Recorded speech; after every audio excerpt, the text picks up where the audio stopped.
Magandang gabi, Pilipinas. Narito na ang mga dapat ninyong malaman sa lagay ng ating panahon.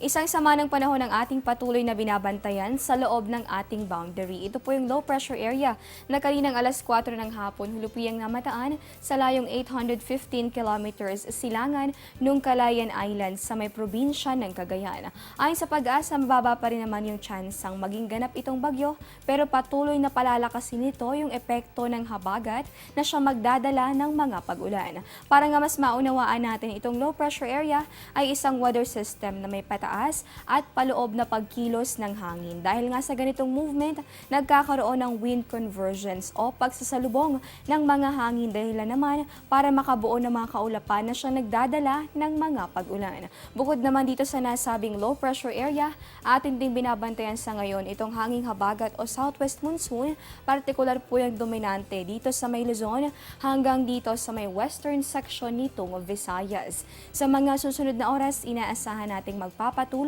yung mga monsoon rains o mga tuloy-tuloy na pag-ulan na dala ng habagat dito sa atin sa Metro Manila hanggang dito sa may Ilocos Region, Cordillera, pati na rin dito sa may Calabarzon, probinsya ng Zambales, Bataan, Mindoro hanggang sa may Palawan. May hina hanggang sa katamtamang mga pag-ulan naman yung iiral dito sa may bahagi nitong Western Visayas at sa may natitirang bahagi nitong Luzon. Dito naman sa nalalabing bahagi nitong ating bansa, inaasahan natin yung bahagya hanggang sa maulap na kalangitan at may tsansa pa rin naman ng mga pulupulong pag-ulan o pagkidlat at pagkulog. Sa puntong ito, silipin naman natin yung lagay ng mga baybayin dito sa atin sa Luzon. Ayon po sa Pag-asa, nakataas ngayon yung gale warning dito yan sa mga karagatang sakop nitong Southern Luzon. Ibig sabihin, maalon hanggang sa napakaalon yung posibleng maging lagay ng karagatan. Kaya naman doble ingat doon sa mga may sasakyang pandagat habang yung mga mangingisda naman makabubuting ipagpaliban na lamang yung inyong mga pagpalaot sa mga susunod na oras. At sa puntong ito, silipin naman natin yung magiging lagay ng panahon sa mga susunod na araw. Unahin natin dito sa may bahagi nitong Baguio City, maulang panahon yung iiral simula bukas magpapatuloy yan hanggang sa araw ng Biyernes. Mayroon tayong temperatura, yan ay nasa pagitan ng 16 at posibleng umabot yan sa 21 degrees Celsius. Dito naman sa atin sa Kamaynilaan, gayon din inaasahan natin itong maulap na kalangitan at may mataas na tsansa ng mga pag-ulan, magpapatuloy yung ganyang panahon hanggang sa araw ng Biyernes. Temperatura natin dahil sa mga pag-ulan, baba na lamang yan, posible yung maximum yan ay sa 30 degrees Celsius.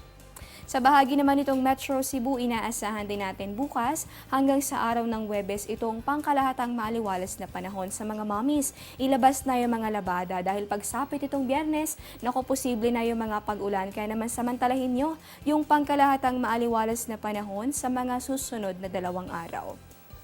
Check naman natin dito sa bahagi nitong Metro Davao bukas hanggang sa araw ng Biyernes, inaasahan natin itong pangkalahatang maaliwalas na panahon. Temperatura natin pagitan ng 24 yan hanggang sa 33 degrees Celsius.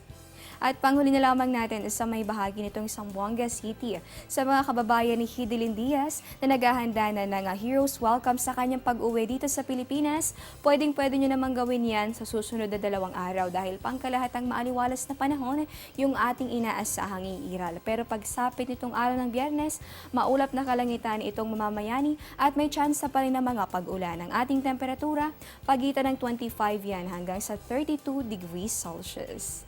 Astronomical data abangan sa aming pagbabalik. Teng, ang package. Ma'am, sabi ng Air 21 on the road na. Ano, Teng? Ang package. Ma'am, sabi ng Air 21 na receive na. Okay, very good. Basta padala, sagot ka ng Air 21. May real-time delivery updates via text para worry-free ka. Teng, ang package, napadala mo na? Yes, ma'am, sa Air 21. Sa Air 21, sagot ko, padala mo!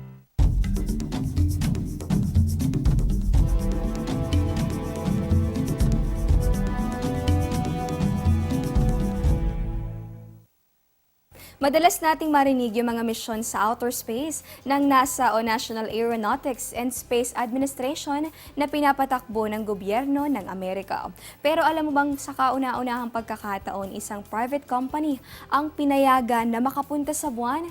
Kasado na nga itong misyon ng Florida-based na Moon Express. Yan po ay gaganapin sa taong 2017. Dati naman ang pinapayagan ang mga private mission sa outer space, subalit sa paligid lamang ng mundo o kaya naman sa mga maituturing talaga na milestone itong robotic lunar mission. Yan po ay gaganapin nga sa susunod na taon.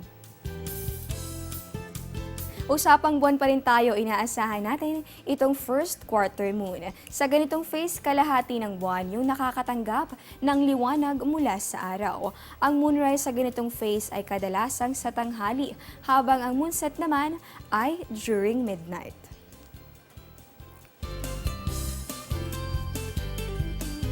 Ang ating namang sunrise bukas, yan po ay pagsapit ng 5:41 ng umaga. Sunset naman natin 21 minutes makalipas ang alas 6 ng gabi. At yan po muna ang latest mula rito sa Pag-asa DOST. Ito po ang Panahon TV kung saan walang pinipiling panahon ang pagbibigay impormasyon. Ako po si Desiree Jonio. Magandang gabi po sa inyong lahat.